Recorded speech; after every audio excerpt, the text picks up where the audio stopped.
Hello, disruptors and viewers from around the globe. We are so happy that you have tuned into Mindset Mastery Moments with Dr. Alisa Whyte, your number one mindset disruptor. You are tuned into a podcast that is a top 1% podcast where we aim to help you shift from limiting belief to success in your life, your business, relationships, and your career. Tune in as we help you unlock the mindset that is key to your success. Hello, disruptors, and welcome to another riveting episode of Mindset Mastery Moments, where we get to navigate the transformative landscape of personal and professional empowerment. And today, we're going to traverse holistic wellness. I am yours truly, Dr. Alisa Whyte, your guide through the realm of personal, professional development, empowerment, and abundance. Yes, today we are going to embark on a journey that explores the intersection of mindset and health in a very, very unique and profound way. Did you know that according to recent studies, emotional eating affects a significant portion of the population, contributing to various health issues? Listen, I have been a victim myself, so I can't wait for this one.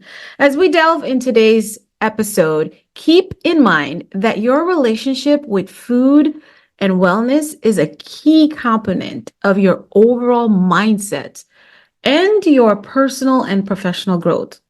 Let's uncover the transformative power of holistic well-being today with my distinguished and extraordinary special guest. Let me introduce you to a powerhouse in the realm of holistic wellness, a beacon of inspiration, a certified integrated nutritional health and wellness coach. She's also a freelance writer and aerobics instructor, and she joins us today as her journey is the testament to resilience and the power of the human spirit. She is a transformative power of embracing a holistic approach to mindset and well-being. I have the pleasure to introduce to you today, Mindset Mastery Moments community, my friend, my sister, Ambassador Coach Charlotte Manuel. Come on in. Hey, Charlotte. Hey, sis. How are you? It's my pleasure to be here. Thank you so much for having me to be a part of Mindset Mastery Moments. And we're going to talk about wellness and we're going to get well today. Thank you so much. We are going to get well today. And let me tell you, this episode has been long coming and we literally fought through the battlefields to get here. So without further ado, I've got to tell you a little bit more about Ambassador Coach Charlotte Manuel. Well, she was born in New Jersey, USA, and Charlotte spent her summers in South Carolina cultivating a deep appreciation for quality foods. Over 17 years ago, she embarked on a personal journey to overcome emotional eating and deprivation diets, which, listen, especially us ladies, we know what that's like. I have been on, I think, all of them by now, leading to physical illness. Today, she stands as a beacon of empowerment, holding degrees in business management and sociology. Charlotte's commitment to holistic wellness goes beyond personal triumphs. She's graduated the Institute of Integrative Nutrition in Revelation Wellness. She's also Revelation Wellness certified instructor and currently pursuing studies in herbalism. Oh, I can't wait for her to get that done because she's going to treat me with herbs because I do not want to take another pill for anything.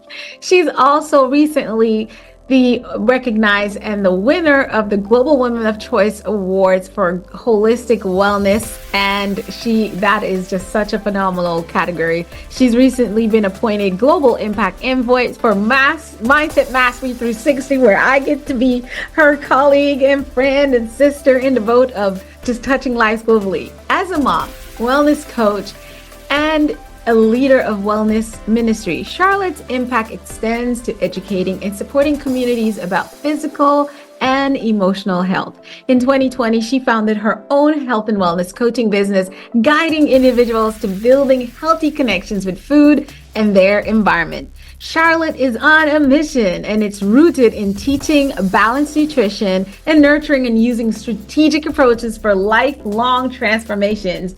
Let's prepare ourselves. Grab yourself a glass of water, a glass of water. And let's be inspired as we delve into Charlotte's remarkable journey and gain insights into mastering our mindsets for holistic well-being. Let's welcome and give another round of virtual applause for my sister and friend, Ambassador Coach Charlotte Manuel, to Mindset Mastery Moments. We're so happy to have you here, sis. Let's have you tell us who you are and what you love to do, and why is holistic wholeness so important to even start from our mindset.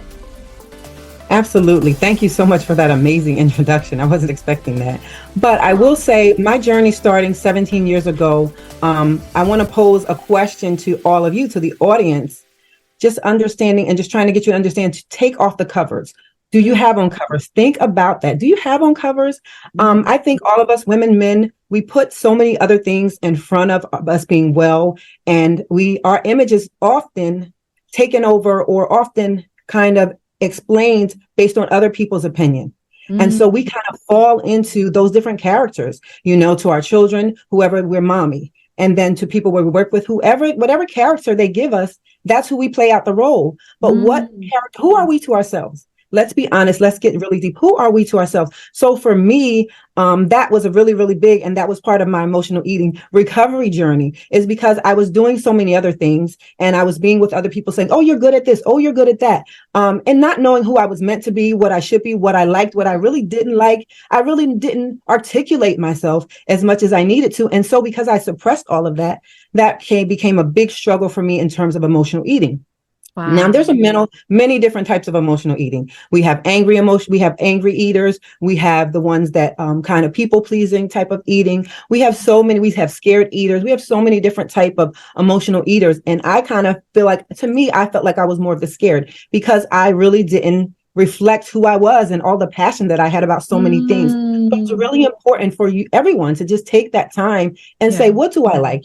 We have our families and we like their input. We have our professional arena. If you're an entrepreneur, you have all of the input you may get from your clients and the things that you do in this world. But you still want to take that time to know, what do you like? What do I like? Where do I like to go? Sometimes we have to say no, like, you would like to go, but I'm not interested right now. You have to say it in a nice way, of course.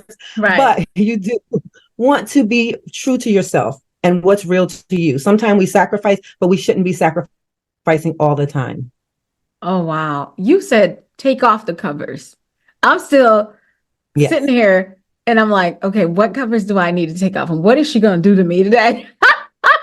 I'm ready. It's so fascinating. I love that. We absolutely. And I like that you said emotional eating, and there's so many versions, and I have no idea. I did not know that. That is so fascinating to me. And you mentioned that it's so much. And I think when it comes to our relationship with food, nationally, here in the US and globally, it's becoming something very interesting, because recently I just learned that over 80% of Americans are overweight in some form or fashion. The obesity numbers are coming in at about 60% of us are in obesity. Like, you're not talking overweight, because there's overweight and then there's obesity. And so I can only imagine, when you talk about overeating and in your line of work, how many people actually are like, oh, I'm just a little bit chubby. Well, can you tell us what is the difference between overweight and obese? Because I feel like we downplay one over the other, but the thing is, I really want our audience to kind of capture what the difference is and what the dangers are with the two. Absolutely. Overweight is kind of possibly being a little bit out of control, not being aware. We talked about that awareness, and not being aware. And you maybe have picked up some habits, or either you're on automatic pilot and you're just going through life. You have breakfast this time, you have lunch this time, you have dinner, then you have dessert. Who says that you have to do any of those things at those particular times? Right. So it's just, you can easily get back in control. But typically when we talk about obesity, it can be almost considered like a sickness or illness, because at that point, they can't help themselves. That's why it's sick. They cannot come back from wherever they are. And a lot of these people, they don't want to be that way. It bothers me when some people give the harsh comments. They don't want to be that way. They don't want to be that way. It's just gone too far. So that's why it's important to kind of get a grip now and take that time for yourself and figure out what you want to, that will take a lot of weight off of your emotions. And emotional eating, sometimes that's a habit as well. I mean, I'll tell you about me. One time, every night around 10:30, I will come up to bed with all of my snacks and my drinks. That for me was like a void I was feeling. That was my company. That was all of the things that I didn't articulate, all the things that I wanted to say, but didn't say. So I covered them up with the food and my snacks. So that's what I did. So there is a big difference between overeating and obesity, or overweight and obesity, because typically being a little overweight, you can come back a lot quicker. But in both of those situations, what really concerns me is a lot of times, a lot of us are overweight or obese because it's not even our fault sometimes. We're just a lot of in terms of our weight and obesity and gaining weight and even struggling, losing weight is really not, a lot of it's not our fault. We don't even know. There's many different names for sugar. Typically what's mostly in the actual food or snack is particularly what's the first thing when you read the ingredients.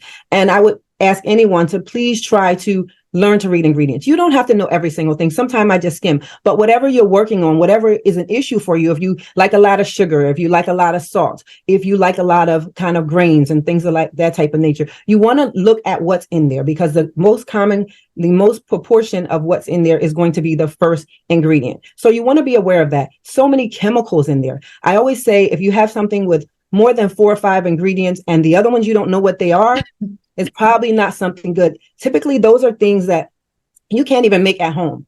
What I would say is natural are things that you can make in your kitchen. You can buy, you can find them, you can get herbs and things of that nature. But if you cannot make it in your kitchen, it's mostly most chemicals. So that's the problem. Yeah. Ooh, you said everything that I've learned, and that has been. So let's just talk about it. I'm going to be honest.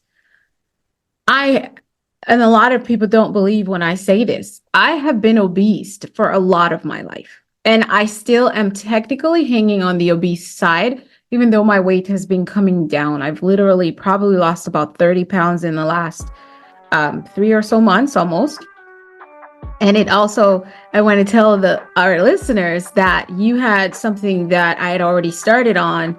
You had a 30-day sugar detox.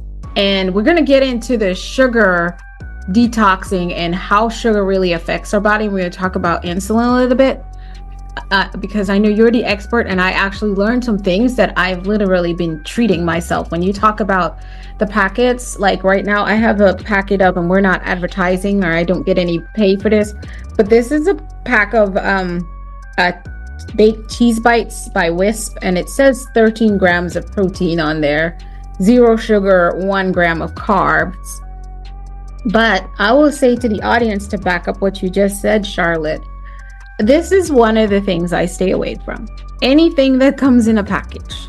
So I bought 2 packs of these, and the reason why I bought it, it's because I'm on a more keto-based diet. But like you said, a lot of the things on the packet, if there's 5 things I recognize and the rest I don't, this does not have that many things. It's really just baked cheese, right? But I still sign to the fact that this was not made in my kitchen. And so I still don't know what's in it. Now, when it comes to this, I actually figured out how to put my own cheese in the oven and get it crispy and crunchy. So this was it was on sale for $1, and I was like, okay, I'm gonna get some and I'll munch on it. And it could go on.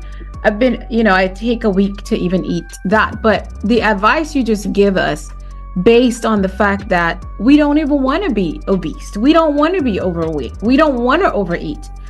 So what is it that makes us do it anyway? Okay, again, that's talking about your specialty mindset. It's kind of thinking about our thoughts, and what we think about the most, we're going to do as with anything. So if you don't realize that I've done it too. Sometimes we wake up in the morning thinking about what we're going to have for lunch, what we're going to have for dinner. And some of us, unfortunately, even when people are on diets, the one thing that I always tell my clients, you typically, when you're on a diet, if you don't think about it, you are thinking about food all the time, because you're eating a lot less. And if you're doing it, doing a lot of restricting really quickly, you're going to be craving. Your cravings are going to be out of control. So we kind of like to do it gradually. That's the best way to do it. But it's out of control because people you're hungry. That's all we think about is food. So what I teach people, we want to have food freedom, but we also don't want to idolize food. Food is here to nourish us. We don't, it kind of, I don't like diets because they make me feel shame. They make me feel bad. Oh, I'm eating too much. Oh no, I did a bad thing. And we don't want to consider, we're not bad. We don't want to think of ourselves. We're human beings. So I tell people to give yourself compassion. Be kind to yourself, just like we do to other people. We ask them how they're doing. We ask them how they feel, but we don't ask ourselves. And that was like so mind blowing for me when I was like, no, I never asked myself how I'm doing. So it's like, I tell people, practice that. And it kind of freeing because you're like, wow, and even if you say it out loud, if you can get a mirror and do that, or you can write it down or verbalize it and read it back to yourself, it lets something out of you. It's freeing. It's emotional healing. It's another process to that. So yes, none of us want to be obese, but we think about food all the time. And we need to stop shaming people for that. Absolutely. Even in our thoughts. Yeah, absolutely. Totally true. What you said about kind of pacing yourself, even with your snacks, you're able to do that. But people that are some people can't do that. They're suffering. They can't do it. So it needs another way and some people say, I don't have time. That's one of my clients' biggest things. I don't have time. Because it's not a priority. It's not a priority. Yes. Yeah. That one of my students reminded me the other day in my employability training that, Dr. Whyte, you said that if I don't get it done, it's because I don't want it bad enough. And I'm like, if I said that to you, smart version of me, thank her, because that is exactly it. I mean, we make time for what's important to us. You make time for your kids, you make time for your spouse, you make time for your job. You don't just, I'm not going in today. You're like, I'm going in today. You make time for that money to catch those coins, as they would say. So we just stepped into a zone here with the mindset thing, because that is something that I love about your practice as a holistic wellness coach. You do work a lot on mind. And as you said, it doesn't matter what diet you're on. What are you thinking? And so my question for you is, how do you get people who tell you, I don't have time, who tell you, I don't want to be fat, but this is where I'm at?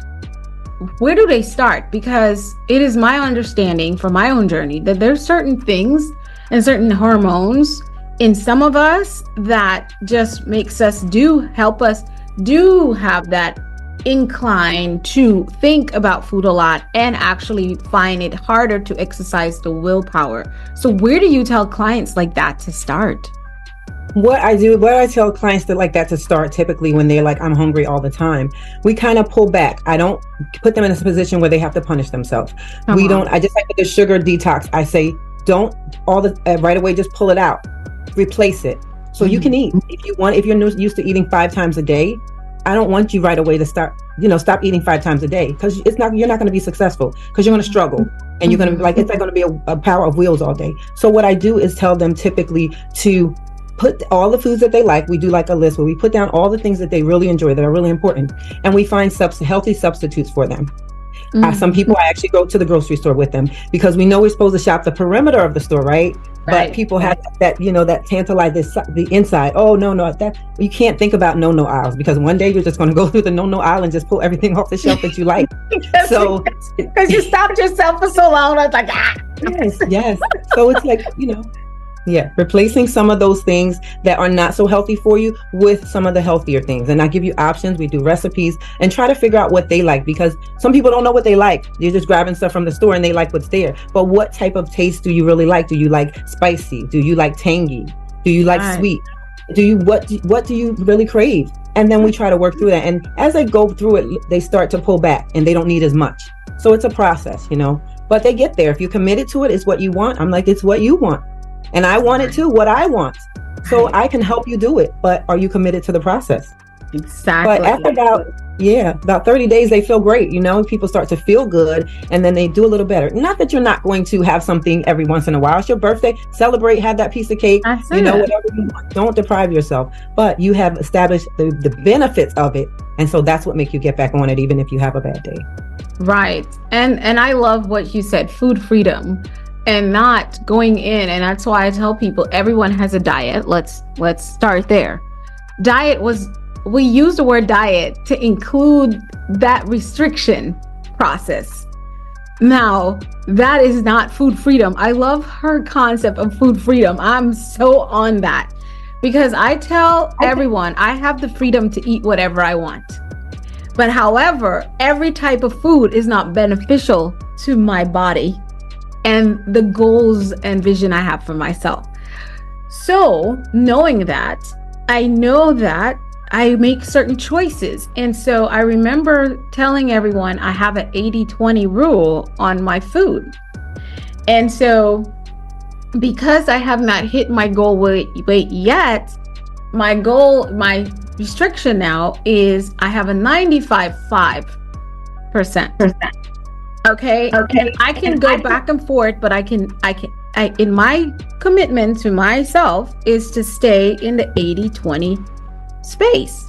Now, I might find that doesn't work for me down the road. Obviously, that's why I haven't met my goal weight yet. So now I'm on the 95.5, but I'm also in search of and creating a pathway for myself that is going to be mine. And so just this morning, after the last 3 months, intermittent fasting and a more ketogenic based diet has become my thing because it's empowering me to close off a lot of the food noise because I'm full because of the type of foods I'm choosing. And I keep saying I because I want you to understand, and I'm sure Coach Charles is going to tell me that what works for me might not work for you. And so you're going to have to try different types of diet and different types of lifestyles, right? At different points. If you are committed, like Coach Charles said, you are committed to being healthy. We didn't say have the rocking body of your dreams. We're not there yet. That might be the second half of this show because Coach Charlotte has hers, or at least what I think is a rocking body. She'll tell us.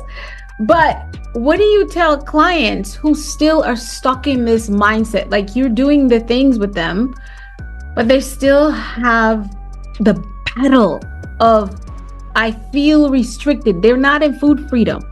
What do you deal with as far as mindset on that? What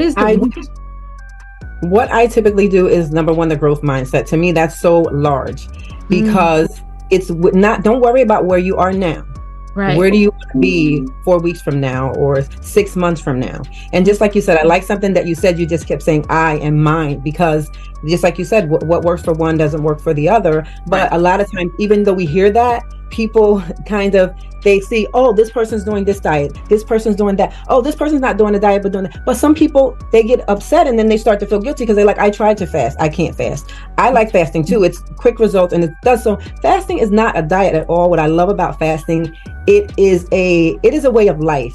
It is a healing process. It helps your body to release so much. So if you can do it, but see, even people that want to fast and can't do it. Some people I know work different schedules, and people that work night, I tell them, don't do the 16-8. Maybe for you want to fast for 14 hours and eat for 10 hours, but be mindful of what you're putting in. So there's different things you can do. It's never that I can't do this.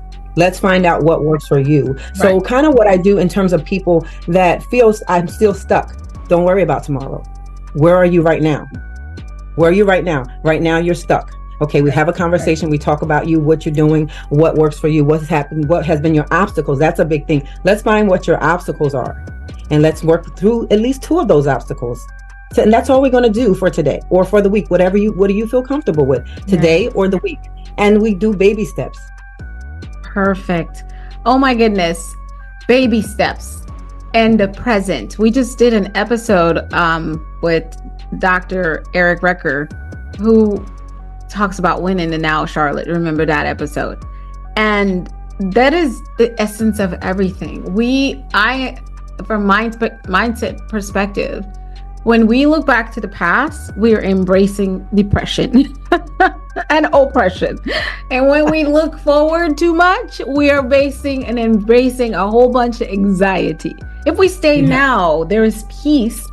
And a resolute sense of direction. Then you can know, because it's always like, where am I right now? So put your GPS on and it's like, where am I right now? Because if the GPS can't pick up a signal for where you are right now, it would not be able to tell you how far and where to go. So I love that. Thank you, Charlotte, for that. So we're going to take a break and we'll be right back after a word from our sponsors. We are back with the unconquerable ambassador, Coach Charlotte Manuel, my dear friend and sister, and colleague in Mindset Mastery. She's one of our leaders at Mindset Mastery 360. So if you are wanting more of the fire and the flame of getting your holistic wellness together, you're going to find out where to get in touch with her, but you can always find her right where we're at mm360.org. Okay, so Charlotte, we want to dig in a little bit with your journey, right? I think one of the things I loved as I got to know you, I became fascinated with a concept that I share with a lot of people, no matter what topic I talk about. I always pry a little bit into their childhood, because it's so fascinating how our early experiences shape our perspectives. Can you tell us more about your upbringing in New Jersey and how those summers in South Carolina influence your views on food and wellness? Because I think I got an idea, but I want you to share it with us. Absolutely. Well, my days and my years in New Jersey as a child were very good, but we went back and forth from the city to the suburbs because my grandparents live in the suburbs. So I enjoyed both lifestyles. The city for me at times could be overwhelming. And I'm a person, I wouldn't say I'm introverted. I'm introverted, but I'm in between. Like when I'm out, I'm very sociable, but I do like to take that time and just pour into myself and just relax and just enjoy being. But the summers in South Carolina were amazing. How that came about, my grandparents on my father's side, they moved to South Carolina, I think when I was like 4. And so I began going down there every summer, and it was like a whole new world for me. I picked up an accent and everything, but my mom would be like, "What?" I came back.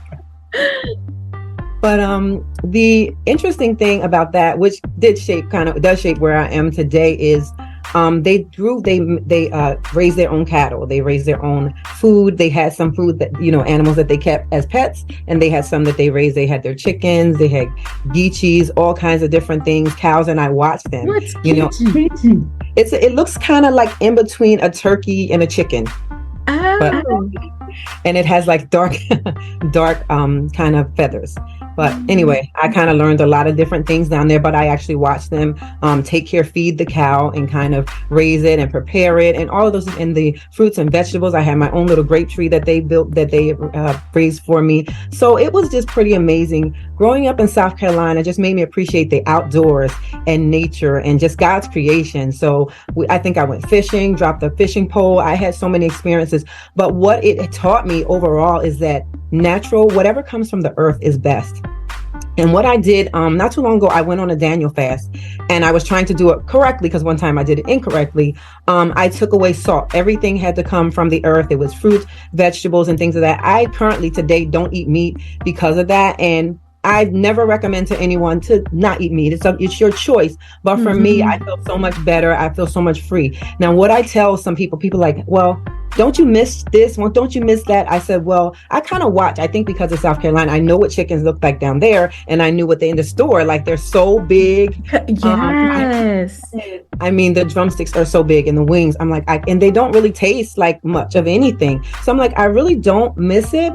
I'm like, if I could actually grow my own animals and my own meat in my yard, and I would absolutely eat meat. But I'm like, I have no clue what's going into these animals. So when I did eat meat, I did start to kind of we have like Amish markets up here. It's fresh, and you could tell the difference. The sausage from the Amish market, fine. The sausage from the local grocery store gave me bad indigestion. So I just started to pay attention to my body and see how things, reacted to me. And then if I could feel better, why not? And still eat great food. I really don't miss it, but. Right. So you're vegan or vegetarian? I don't call myself any, to be honest. I call myself, I would be closer to a pescatarian. But one thing used to bother me, and now I understand when you have the food police, your people that are, what are you eating? What are you doing? And I'm like, I would go places and they'd be like, oh, what are you? You're a vegan. And I'm like, do I have to be anything? I'm Can I just be a Charlotte. person? Hi, I'm I'm me. Charlotte. I just want to be me. I'm like, so I'm more in between, I would say pescatarian, I'm Right. not a person that, if, some chicken gravy falls into my greens, I'm going to flip out. I'm not like that. So. Okay, you just don't eat the meat. Right. Okay, got you. And I love the unsubscribing. I think the obsession, it's like I was listening and I started to study, what do they call it carnivores?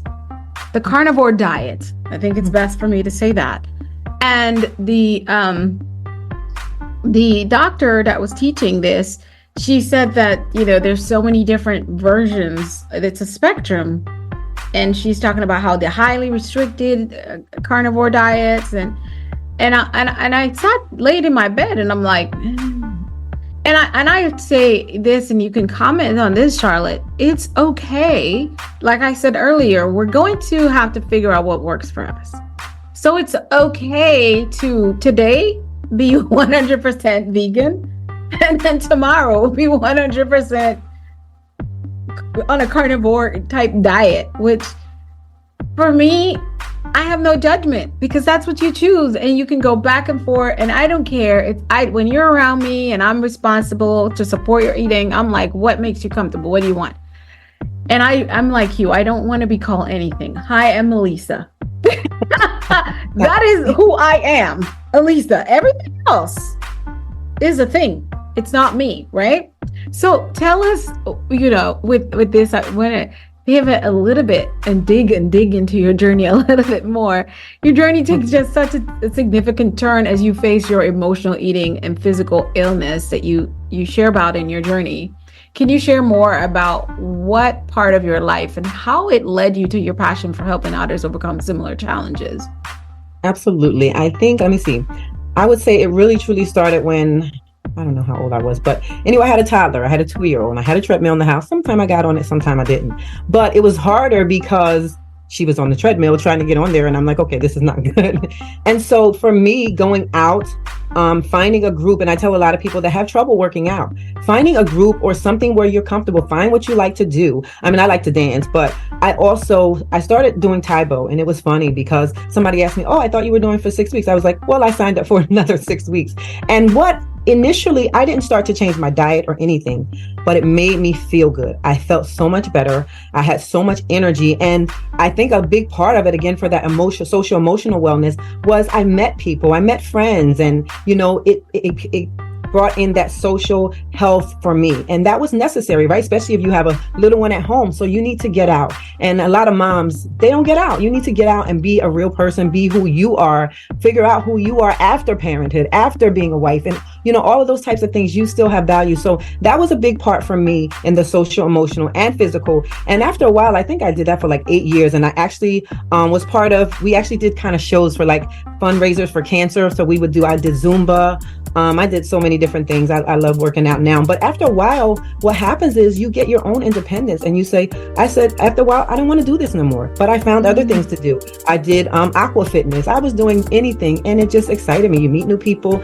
I just like learning new people and learning new cultures. And what do people do? Let's do it. As long as we can be healthy, we can move. I tell people you don't have to exercise because that fitness exercise gym kind of gives some people like, oh no, it's too much. Right. So I tell them, if you go home, some days it was raining, I walk up and down the steps 40 times. At least I did something. Right. Whatever worked. While you're kitchen cooking, dance.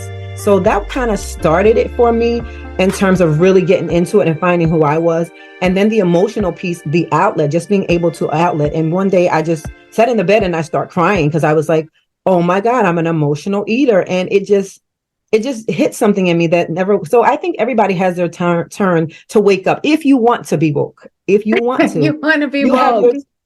Some people are so comfortable in where they are. Yeah. Go ahead. I'm sorry.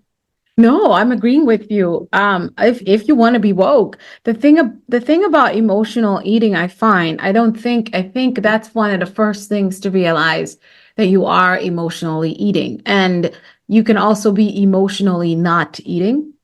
Mm-hmm. I made that up. I haven't heard it spoken about, but I've seen it, so I recognize it, and I've also lived it.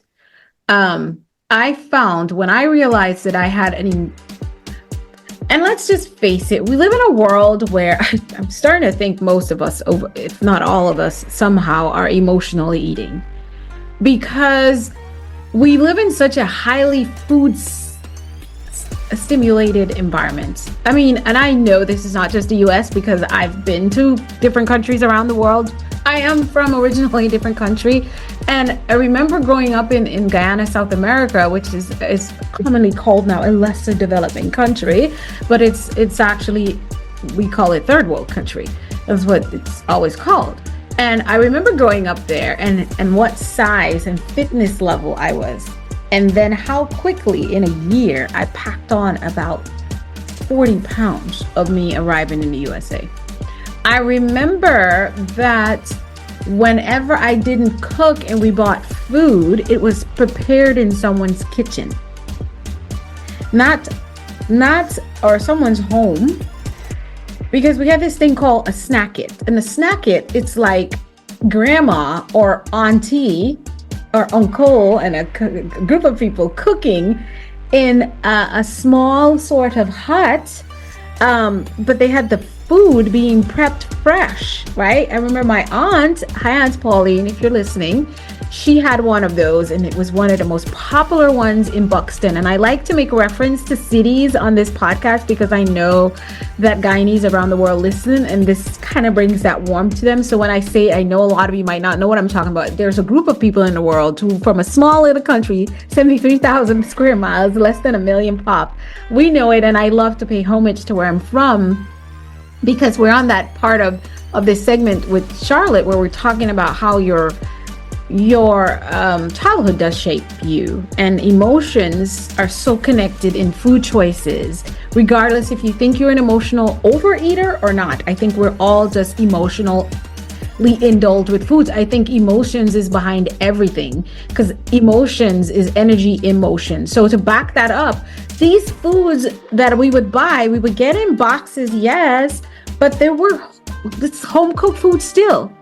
And that was predominantly what it would be the equivalent of fast food, but there was nothing fast about it. Because my Aunt Pauline, and when I would spend summers with her like you did in South Carolina, this would be countryside, she started early. She was marinating chicken from the day before and letting the marinade soak in. And then she'll get the rice and she'll cook it, and she'll get vegetables and have vegetables. We chop vegetables and put it in the rice and made fried rice. And then everything was just made with love and from scratch. So what was the difference between that and my home? It was a break. That's what it meant. But the fast food industry started to come into Guyana around the late 90s, early 2000s. I moved to the USA very early in the 2000s. So just about when I was moving to the US, we had already had KFC and Pizza Hut. We had one national fast food chain that was called Chicken House. Y'all remember Chicken House? But that was I think it was only about 3. And it was the only reason it qualified for fast food because Pizza Hut, which I was one of the assistant general human resource manager for all the franchises, and KFC I was. And that was the first job I ever did, and I did that on purpose. We'll talk about it in another episode. That was the only fast food I knew. And the other one that was Chicken House, they cooked and marinated the chicken, but it was battered and deep fried. So I would say that was fast food too, but those were it. So I was not, everything I saw that was penetrating me as far as a Kit Kat or a Klondike bar. And I always talk about Klondike bar because when you're sitting in Guyana or anywhere in the world, you don't know what a Klondike bar is. You just see this yummy, and the song is so good and thick, so rich for for a Klondike bar. You remember those commercials? And I'm thinking, God, I can't wait to get to America to get a Klondike bar. Well, I didn't like it, but that was just one of the things that I saw on commercial every day that I was watching, The Young and the Restless, or, the Today Show, or all that. Now, imagine for me being 100 and about 28, 30 pounds, 4'11" in Guyana, South America, maintaining that weight for 24 years of my life, I was also deliberate. I worked out every day. But commonly, I also walked everywhere I went. And this is a bit of a long story because we got into taxi and then we would walk to go shopping. So there was a lot of walking. And then I included exercise. I did aerobic exercise on my own in my living room. And then I went walking for a mile. Sometimes in the afternoon, I'll get a couple of friends or family members and just made a couple miles around the neighborhood. My point is, when I moved to the USA, now all those things I saw in the commercial, it was available. You go to Walmart. I mean, Walmart was next door to my first residence in the USA. You should have seen my happy butt. I'm getting out of Walmart $500 in the buggy because I have bought every processed thing I ever dreamed of, and I was buying stuff and cooking stuff and creating stuff. What on earth is a meatloaf? Let me make one of them. Get them out of the Stouffer's box. And so I'm thinking about us globally, guys. And I know that's a long story because what happened is that same thing, the availability of everything I saw on TV has creeped into the majority of society. I mean, if I talk to my friends in Ghana, shout out to Ghana and Nigeria, and there's some supermarkets that have all these brands now. And the billboards are everywhere and the commercials are there. So when I was in India, they had KFC. It was there. It was everywhere in New Delhi. So there's no shortage. It's like you see it now, you go get it. But when we were growing up, it wasn't available. You said South Carolina, South Carolina, just the best one, after Florida, the next best sweet tea state and seafood. I've been there and I love it. But my point, I always think about this home cooked goodness. You talked about the farm and all that. That's what I grew up with. I had my own chickens as a young child that I went out in the morning with my grandparents and got eggs from the fowl. And so I still tell people I don't know what chicken is here because that's not it. That ain't it. And even the organic ones, that ain't it. That isn't it. It's it. I don't know. It don't taste the same. And so my point for that long brief is all the junk is way more accessible than the good stuff. So are we emotionally eating? Yeah. If you find yourself going to Burger King at 1 a.m, you're probably not hungry. You just saw it enough times and you're longing for it. Even though you might be fit and healthy, supposedly. You are only reaching for this stuff because it's accessible, and we can tell you the difference. I can tell you the difference because I know what it meant for me to see those commercials over, but have no access to it. The only access I had was what was in the cabinets that I could cook. What can I cook? So guys, listen to this. Listen, Charlotte, you know what I did? I went back to that. I let the commercials be the commercials. I let the billboard be the billboard, and I went back to my kitchen. And that's where it started. I made a deal with myself. I was like, this is pretty simple. You maintain that weight. How are you going to get back to where you were? It's what did you do when you weren't overweight? What did you do? What was your lifestyle? So all the wonderful things. Now we're doing research now and finding out what Coach Charlotte thinks, what she's teaching, what Dr. Mindy Peltz is talking about. And I'm throwing out her name because I absolutely love her. She talks about fasting like a girl. So some women might want to check that out. It's one of my biggest things. She's really helped me get into my fasting lifestyle, which works for me. But what I want to say, Charlotte, and ask you to close out this segment is how much of what we are doing is really on autopilot and how much of it is really us with the whole story I just told you. I wanted to put that imagery out there because why we do what we do is going to be the key to the mindset behind this holistic wellness that she's building us up on here. So tell us, are we on autopilot and we're not just really thinking about what we should be thinking about when it comes to food and wholeness? Most of the time, most of us that are not in any type of health wellness community do not have those conversations. What I tell people a lot of times that want to be healthy and they say, well, my family history, I mean, we all have family history that probably wasn't the healthiest, some of it as well. But the thing is, I tell them, find people that want to be healthy, find people that are talking about, find out what they're buying. You know, people nowadays, there's someone healthy everywhere you go. So find out, ask questions, just like we ask questions for other things. Get curious about yourself, how your body acts, and find out what's going on. But a lot of us, we like to stay in that autopilot because, to be honest, the majority are going into that fast food and the quick stuff. We're not taking time. And that's a big part of being well as well. Sometimes we have to pull back because it's like, okay, this is not part of my wellness journey. It's too much, and then you're going and you're eating out, going out, and you're not consciously, just nourishing yourself. Like, food is meant to nourish us. It is a good thing. And I enjoyed your story. I like what you said about kind of some of the things you did, talking about emotional eating. You spent time with your grandparents. Mm-hmm. You went walking with your family. Those are key components as well, because that stuff kind of takes your mind off of what am I going to eat next, because you're getting fed better when you talking to people, having a good time, smiling, enjoying yourself. That feeds you more than any type of food. Really. Welcome back to Mindset Mastery Moments. We're back with Coach Charlotte Manuel for our segment on balancing nutrition and nurturing. I love that you have a holistic approach, Charlotte, in your practice.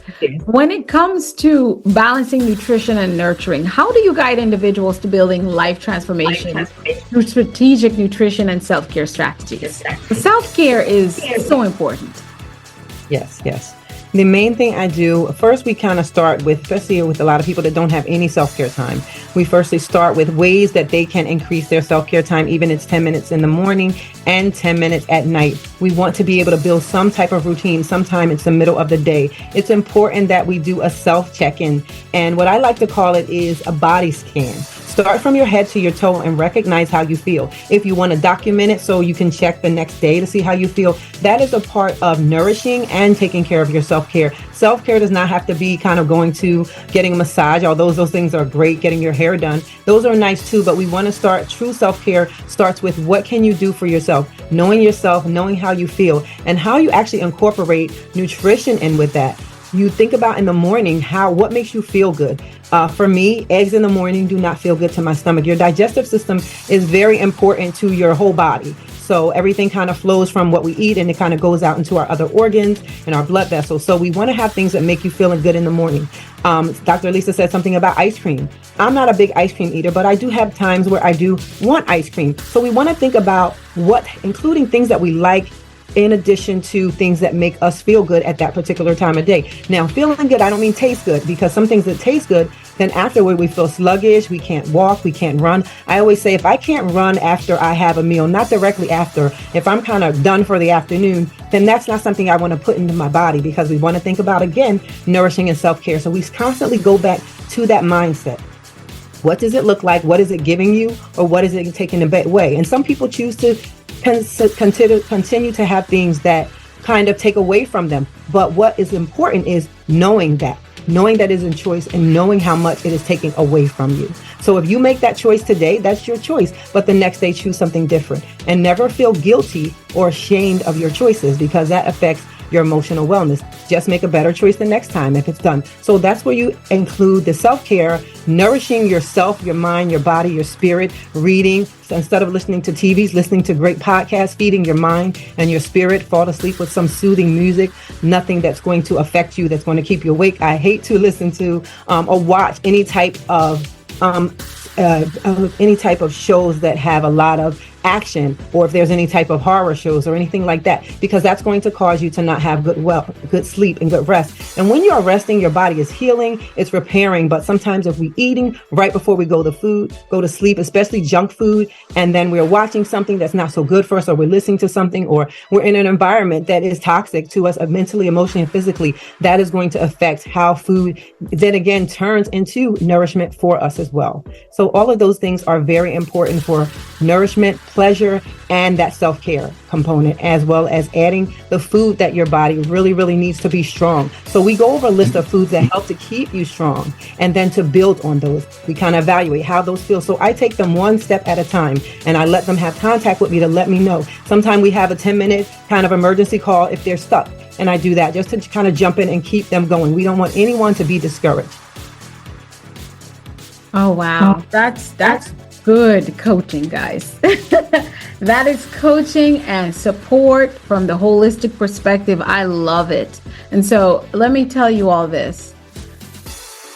Coaching is one of the biggest breakthroughs in society. I believe in therapy, of course, but the difference between coaching and therapy, real quick, is that therapy will help you figure out the why. Coaching will help you do the work that's required to remedy the why that you've unearthed in therapy. So if you've had to go to a therapist because of eating disorders or health disorders, whether or a doctor or heart, high blood pressure, high blood sugar, when you get a coach like Charlotte that's looking at you as a whole being, and I'll tell you what, even doctors that are in the field of medicine, I got really frustrated in my health journey because they literally treated me like I was 10 or 6 different people. I got a cardiologist. I got a gastroenterologist. I got a hematologist. I got a GP. I got oh my goodness, I got a OB. I got an OBGYN. And it's like, okay, guys. And then they're all telling me different things as if I only have a kidney, I only have a heart, I only have blood, I only have... And no one is really coming together. And I really searched until I found the doctor who looked at everything they said, all their reports, then did testing, and sat with me as a person. And I was bawling in that doctor's office because what the gynecologist wouldn't listen to me about and take into consideration, because he don't know. And the hematologist is not thinking. He was able to look at everything and look at me as a whole person. So when you talk about holistic nutrition and holistic wellness, not even nutrition, holistic wellness, mind, body, soul, you as a whole person, and then you're adding coaching and walking down the journey, which means you have someone who is right ringside. Think about when Mike Tyson was in the ring. He had coaches at the ring, Evander Holyfield, all these great boxers we know had ringside coaching. Every round he got in the corner and he was coached, he was pampered and re-energized mentally. Listen, those coaches are speaking life into the boxer, okay? Even the ones running the track, even the ones playing basketball and football, they talk to them, they look in their eyes and they challenge them and remind them who they are. And then they give them the tips. You go that way, you go that way, you go that way. And then they have a strategy for the game so that they can win. So why don't you have a coach, Charlotte? Why are you taking a chance at your own wellness? Because that's all you got. If you're going to have time, you're going to need your body, mind, and soul to travel with you to make of what time you're given. So this is not by any means something we should take lightly. Thank you so much, Charlotte, for sharing that with us. So our next segment, without further ado, is our Flip the Script fun section, where I get to ask you a list of questions and you get to answer. And also, as an added bonus, our last guest left a question for you without even knowing who you are. And that question is yours. So are you ready, Coach Charlotte, to play Flip the Script? Yes. Well, she knows this podcast so well. So I'm going to switch up the questions on her, right? Coach Charlotte, tell us about a time when something really embarrassing happened to you. What did you do? Sorry, I always love it. Actually, that kind of recently happened. Oh, really? Good. Fresh news. So I was helping one of the students, and normally I chase them, run with them, play with them. And this kid is big as me, but I'm running and somehow I fall.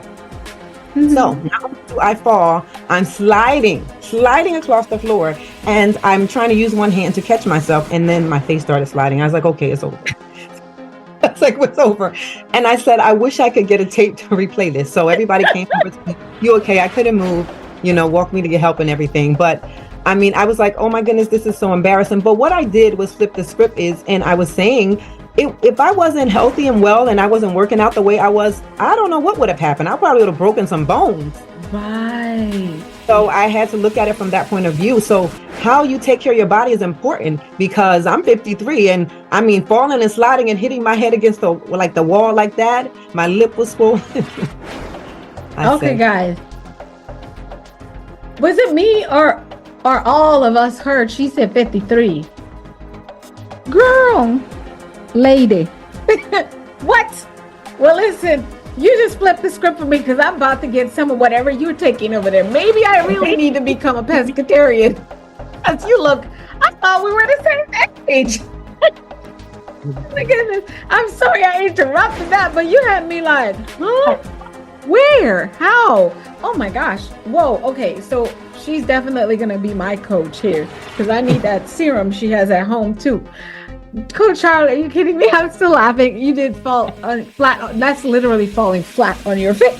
Yes, and I'm like, I don't even know what happened. I'm like, I've been running all this time. So right now I'm not running for a while, but I'm slowly walking it up on the treadmill. I'm like, you got to be kidding me. But I really do believe, without a doubt, that it came right into my mind. If you weren't taking care of yourself and working out, you don't know what would have happened. You could have had a really bad concussion. You could have broke something. So I said, well, I'm thankful. You know what I mean? And I said, this is how other people need to look at it. So I was an example. And I was like, people would have like, oh my goodness, I don't know how you did it. They said that was the worst fall that they saw in a long time. So Coach Charlotte, tell me, what is your workout routine? What does it include, and how long what is your workout routine? How many days, how many hours, or how many minutes? What do you do? Because that's just going to have to be flip our script here. Yes. Well, the gym, I typically go to 3 to 4 days a week. However, I feel like I'm constantly working out every day, because in the morning I like to do strength training. It doesn't have to be weights. I can do wall sits and things like that, some push-ups, some planks. So I do that in the morning for like maybe 10 minutes, something really short, because I got to go. And then I do the same thing kind of at night. And I feel like that's what keeps my body really, really strong. But I like cardio. I like to jump around and all that type of stuff. When the weather's nice, I like to go running. So I feel like I'm always kind of doing something to, keep moving. What do you recommend for us a day? What kind of routines?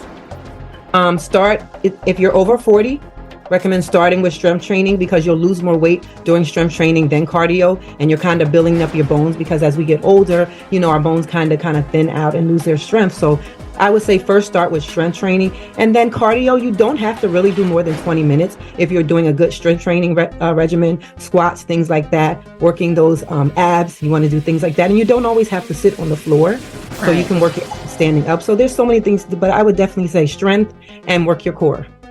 Strength and work your core. I haven't been working my core enough, so that's where I need to flip the script. Coach Charlotte, what is success for you?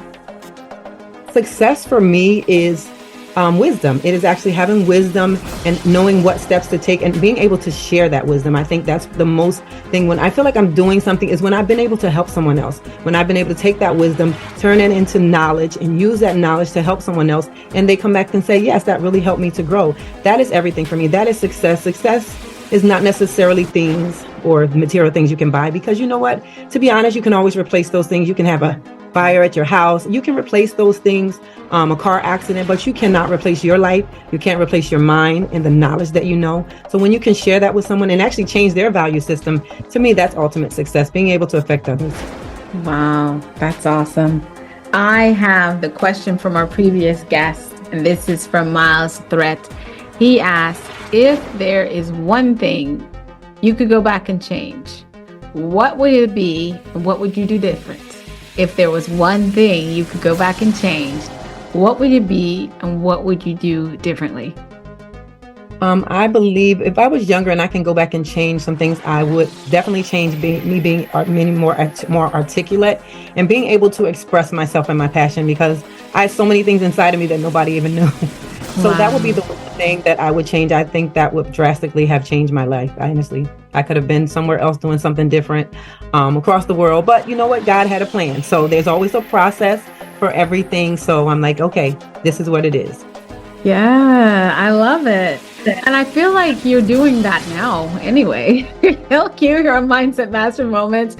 You're a global impact envoy. You're going to be taking your message and your teachings around the world at MM360, and so many more opportunities are in store for you. I already know that.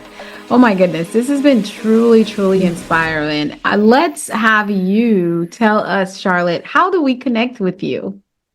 Oh, you can connect with me. You can connect with me. My website is payhip.com, Wellness W Charlotte. It stands for Wellness with Charlotte. And you can also find me on Facebook or Instagram under Wellness W Charlotte. You can also find me in my group if you're interested, is Worth It Wellness, because we're all worth it. Yes. And I'm going to make sure that we have her link in the bio and the description. But guess what, guys? You are a winner. You guys won something for tuning and listening all the way to the end of this episode with Coach Charlotte. She brought us a gift. Coach Charlotte, can you tell us what you brought us? Yes, what I brought to you guys today is helping you with emotional eating. So it is going to give you all the tools and the power to handle your emotional eating, to overcome it ultimately. So yes, that's a gift for you guys today. And that is in the description wherever you're watching, on YouTube if you're watching, and if you're listening on podcast, wherever you are on all our networks, it is available in the description. We always make sure that you'll have Coach Charlotte's link, you'll have her Instagram link, her Facebook link, and link to her group, and also the free gift for emotional eating. Connect with her. You want someone in your life that can tell you not just isolate your fitness or your eating, but your holistic wellness. And that's what I love about what my sister here does. So I want to say to you, Coach Charlotte, thank you so much for sharing your incredible journey and insights with us. This has been an enlightening conversation. You're welcome. Thank you guys so much for listening. And thank you, Dr. Lisa. Thank you so much. Connect with us at mindsetmastery360.org, where Coach Charlotte and I have the opportunity to work with so many people from across the globe. It's been such a fantastic journey. We thank you so much, listeners and viewers. Connect with Coach Charlotte for your personalized guidance to wellness. Remember that this Mindful Wellness Unveiled episode with Coach Charlotte is going to empower you. So don't sit with it. Share it with someone else and let us know in the comments wherever you listen that this is something that has challenged you to become better and bolder and more of who you are in all holistic wellness. We say thank you for listening. Thank you for watching, and we will see you soon. Love, light, peace, and blessings. Bye.